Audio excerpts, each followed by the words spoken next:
Hello বন্ধুরা, good evening সবাইকে। সবাই কেমন আছো? আশা করছি সবাই ভালো আছো। আমিও ভালো আছি, সুস্থ আছি। আর এই গোটা শীতে সুস্থ থাকার জন্য নিয়ে এসেছি একটা ছোট্ট রেসিপি, যেটা মা দিদার কাছ থেকে শেখা। এটা প্রত্যেক বছর শীত আসার আগেই আমার বাড়িতে রেডি হয়ে যায়।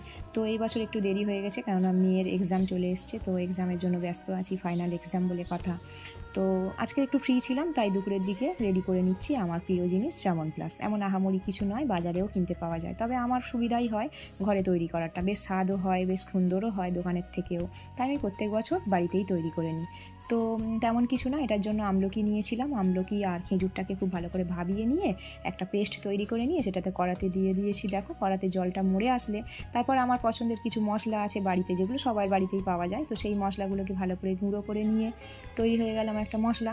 আর এখন এটা নাড়াচাড়া করে, এটার জল মরে আসলেই সেই মশলাটা ওর মধ্যে দিয়ে দিলে, একটু আখের গুড় দিয়ে নাড়াচাড়া ভালো করে করে শুকিয়ে গেলেই জলটা, তার উপরে একটু মধু দিয়ে ব্যাস কাজ কমপ্লিট। তো এখন মধুটাকে দিয়ে একটু নাড়াচাড়া করে একটা ঠান্ডা হয়ে গেলে কাঁচের বয়ামে রেখে দিও।